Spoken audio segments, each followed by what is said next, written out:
Hola nuevamente, bienvenidos a nuestro canal. En el presente video vamos a estudiar lo que son los controles electromecánicos. Controles electromecánicos. Bueno, en lo que es la comunicación moderna se refiere al comando de máquinas electromecánicas o dispositivos eléctricos en general en aspectos como ser la velocidad, la inversión de rotación, protección contra cortocircuito, protección contra sobrecarga, derivación de circuitos y secuencia de arranque. ¿Cuál es el propósito del control electromecánico? Arrancar dispositivos electromecánicos, por ejemplo motores. Paro, detener los dispositivos electromecánicos. Inversión de giro de un motor para una aplicación industrial. Secuencia de operación, cuando tenemos un proceso industrial, podemos establecer secuencias de operación. Protección contra cortocircuito. Protección contra sobrecarga en dispositivos electromecánicos. Conmutación, cambiar de estado en un dispositivo electromecánico. Seccionamiento de las líneas de transmisión. ¿Cuáles son los requisitos del control electromecánico? Proteger al operario de las maquinarias. Proteger las maquinarias. Facilidad de mantenimiento de una planta industrial por secciones. Protección de las líneas que alimentan nuestra planta industrial. Una secuencia apropiada de operación en un proceso productivo. Facilitar las mejoras o actualizaciones del sistema. La eficiencia general de nuestro proceso de producción. ¿Cuáles son las aplicaciones del control electromecánico? Son muy variadas. Control de máquinas eléctricas como ser motores, generadores, transformadores, etc.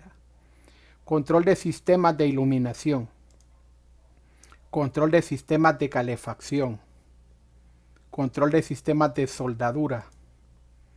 Control de cámaras frías en el área de refrigeración. Control de instalaciones eléctricas residenciales e industriales.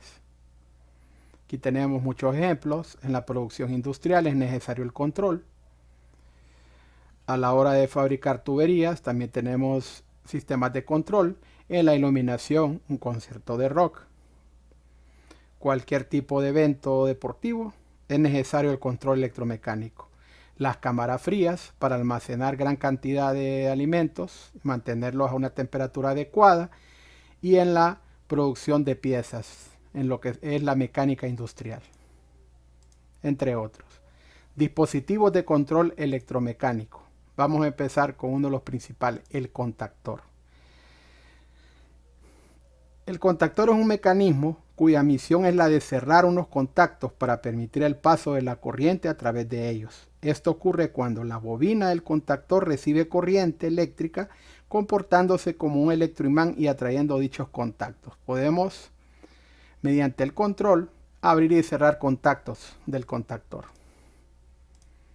Tenemos la apariencia física del contactor. Como pueden ver, aquí están las líneas principales, las entradas línea 1, línea 2, línea 3 de un sistema trifásico, las salidas T1, T2, T3 y los contactos normalmente abiertos y normalmente cerrados, los contactos auxiliares.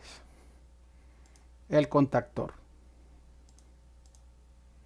Dispositivos de control electromecánico, el contactor. Tenemos los contactos principales, 1, 2, 3, 4, 5, 6. Entradas y salidas, estos son los contactos principales. Tenemos los contactos auxiliares, normalmente abiertos y normalmente cerrados. Los normalmente abiertos van a tener una nomenclatura 3 y 4 y los cerrados 1 y 2. Circuito electromagnético consta de 3 partes. El núcleo, de forma D, es una parte fija, la bobina A1 y A2 y la armadura parte móvil. Aquí tenemos, esta es la bobina del contactor. Cuando circula por una corriente se van a cerrar estos contactos.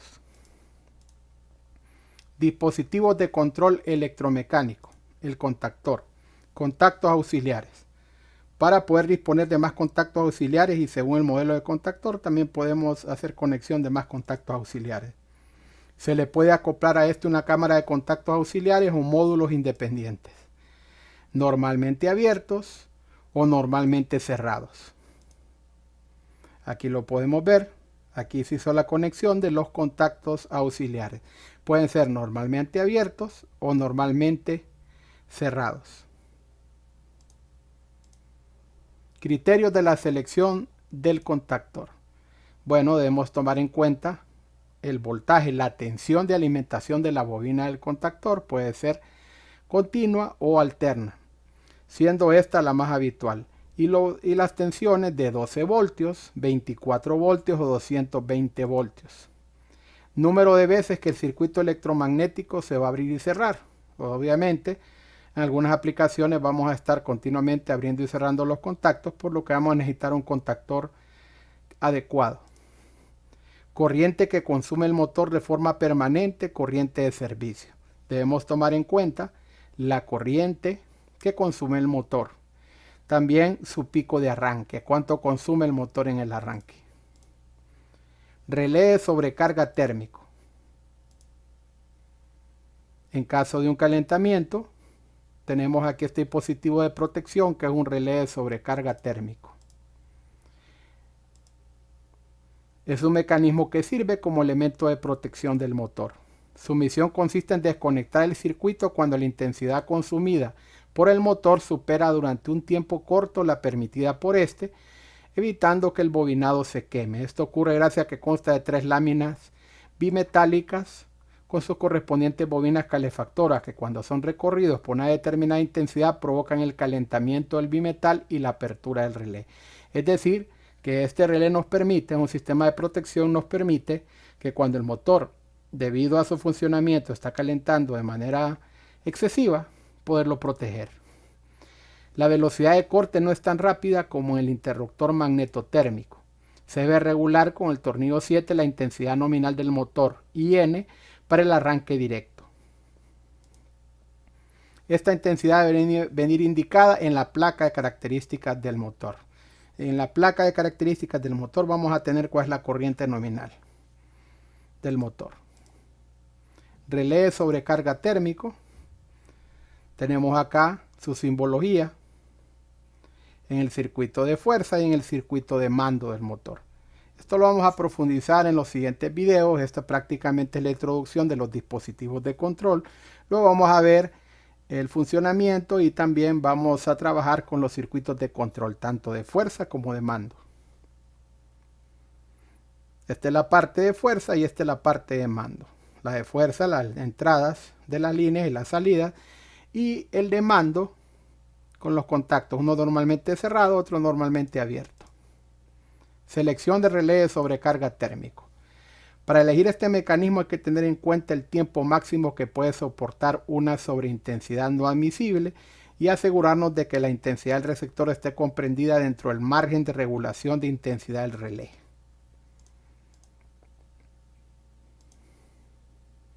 Ahí tenemos el relevador térmico, tenemos ahí sus contactos, normalmente abiertos, normalmente cerrados, el botón de reset, de stop, la apariencia física de lo que es el relevador térmico.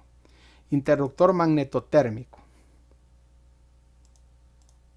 Función. ¿Cuál es la función del interruptor magnetotérmico? Es de proteger la instalación y el motor abriendo el circuito en los siguientes casos. En caso de un cortocircuito, en cualquier punto de la instalación, se va a abrir el circuito mediante el interruptor magnetotérmico. Sobrecarga, cuando la intensidad consumida en un instante supera la intensidad a la que está calibrada el magnetotérmico, también se va a abrir el circuito. Y aquí tenemos su simbología. Elección del interruptor magnetotérmico. Se deberán seguir los siguientes pasos. Hay que seleccionar el tipo de curva de disparo. En siguientes videos vamos a explicarles los tipos de curva y cómo seleccionamos un interruptor magnetotérmico de acuerdo a esa curva. Elegir el calibre o intensidad nominal cuyo valor será inferior o igual a la que consume el receptor de forma permanente. ¿Qué corriente es la que va a ser permitida? Los pulsadores. Aquí tenemos distintos tipos de pulsadores, tipo hongo, con llave, con selector y con botoneras. Simplemente estos pulsadores nos van a permitir activar o desactivar diversos circuitos de control. Los pulsadores son elementos de accionamiento que sirven para cerrar o abrir un circuito, permitiendo el paso o no de la corriente a través de ellos. Tenemos acá un pulsador normalmente cerrado, otro que es normalmente abierto y este normalmente abierto y normalmente cerrado al mismo tiempo. Existen tres tipos: pulsador de paro, pulsador de marcha y pulsador de doble cámara. El pulsador de paro está cerrado normalmente, pero cuando se para se va a abrir. Pulsador de marcha, al cerrar va a activar el circuito. Y pulsador de doble cámara, que es este que tenemos acá. Interruptor de posición o final de carrera. Podemos ver distintos tipos de final de carrera. Cuando llega hasta cierto punto va a detener el circuito. Interruptor o posición final de carrera. Este es un elemento, es un interruptor de posición que se utiliza en apertura automática de puertas, como elementos de seguridad, para invertir el giro de un motor o para pararlo.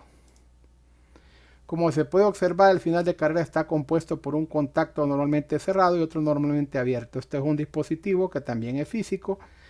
Al llegar a un tope, el final de carrera, o activarlo o movimiento de una pieza, pues nos va a abrir o cerrar un circuito de control. Cuando se presiona sobre el vástago, cambian los contactos de posición, cerrándose el abierto y abriéndose el cerrado. Aquí tenemos la simbología. Detectores. Tipos de detectores o de sensores.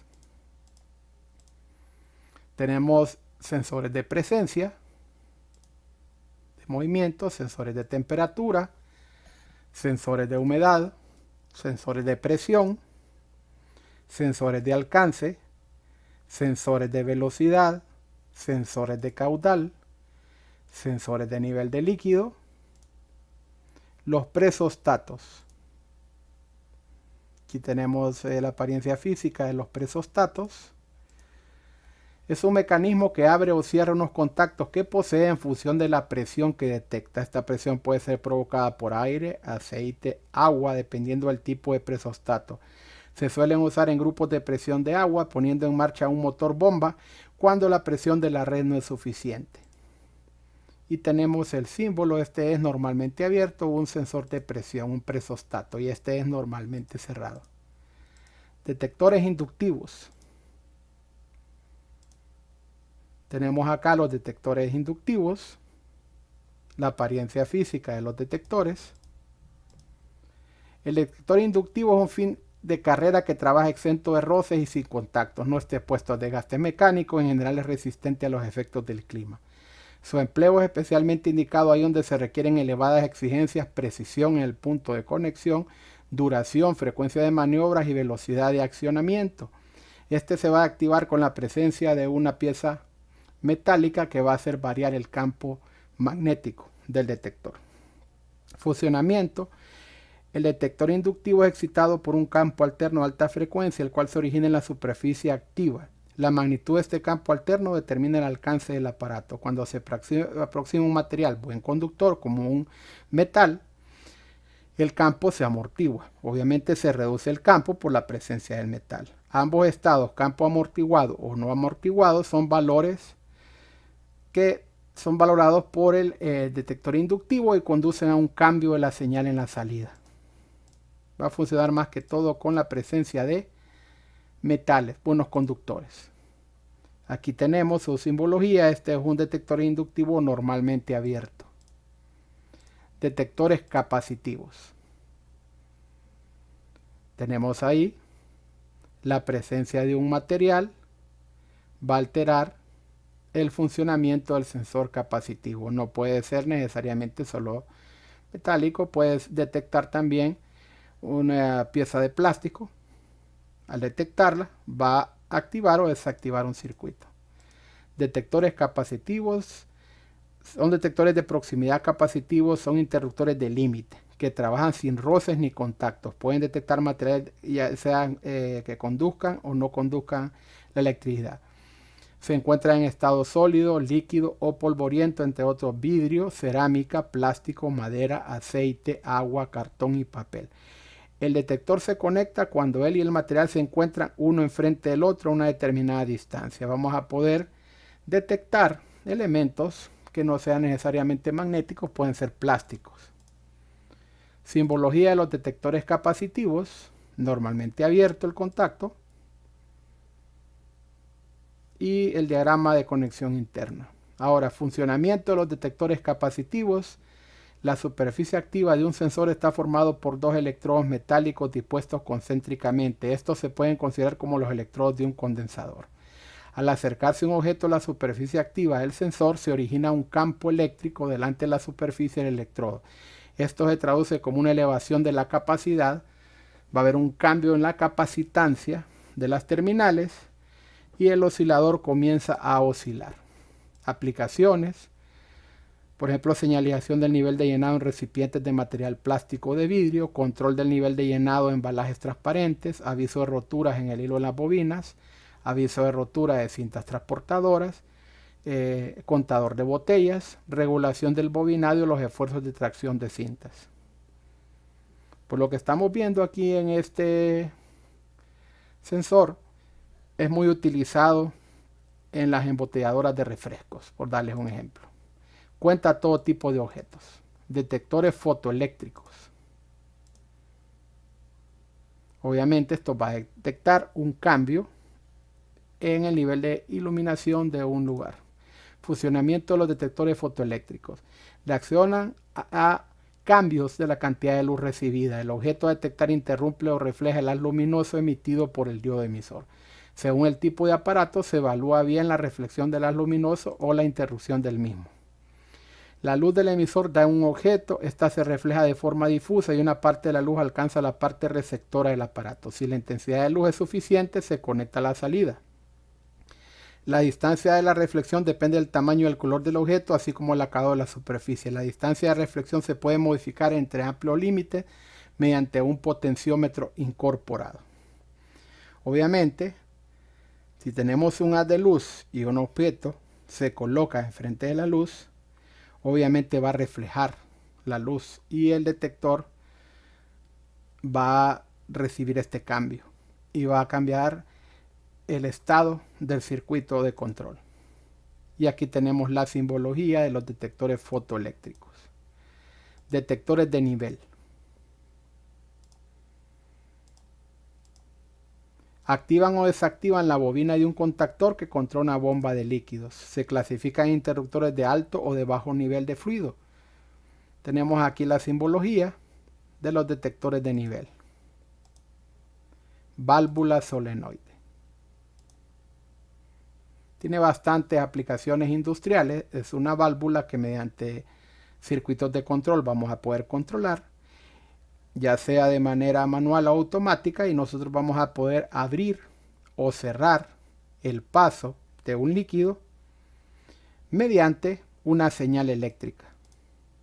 Válvula solenoide. Las válvulas solenoides son a menudo usadas en una variedad de aplicaciones de interrupción con válvulas de control. Adicionalmente a las posibles aplicaciones de control, pueden utilizarse en acciones de seguridad o para interconectar una línea de instrumentos con otra. Debido a que nos interesa aquí su función en el control automático de fluidos, solamente vamos a referir a este aspecto en particular.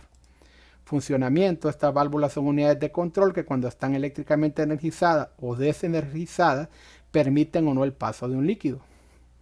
Esto depende si son normalmente abiertas o normalmente cerradas. El actuador toma la forma de un electroimán. Cuando éste se energiza, aparece un campo magnético que atrae un vástago o armadura en contra de la acción de un resorte. Cuando se energiza, aquel elemento regresa a su posición original o de reposo por acción del resorte. Aquí lo tenemos. Obviamente, al energizarlo, este pistón va a subir y va a permitir el paso del líquido. Mientras esté en esta posición, no va a permitir el paso del líquido. Aquí vemos las partes: el cuerpo, el número 1, 2, la entrada, que es esta de acá, por aquí entra el líquido, 3, la salida, 4, la cabeza del solenoide, que es esta, 5, la bobina, que son estas amarillas que están aquí, 6, los cables de señal, los tenemos aquí. Aquí el paso de la corriente eléctrica, que va a activar aquí las bobinas y van a hacer subir el pistón. 7, el pistón propiamente, que al subir va a permitir el paso de líquido. 8, el resorte, que obviamente cuando la corriente desaparezca, este resorte va a regresar el pistón a su estado original. Y 9, el orificio, que permite el paso del agua cuando el pistón se mueve. Relevadores. Aquí tenemos la apariencia física de los relevadores. Este es un switch electromagnético, similar al contactor, solo que son de menos capacidad, que se utilizan en los circuitos de control de motores grandes o arrancadores de motores pequeños. Son auxiliares, no hacen el trabajo completo del contactor, sino que se utilizan como dispositivos auxiliares.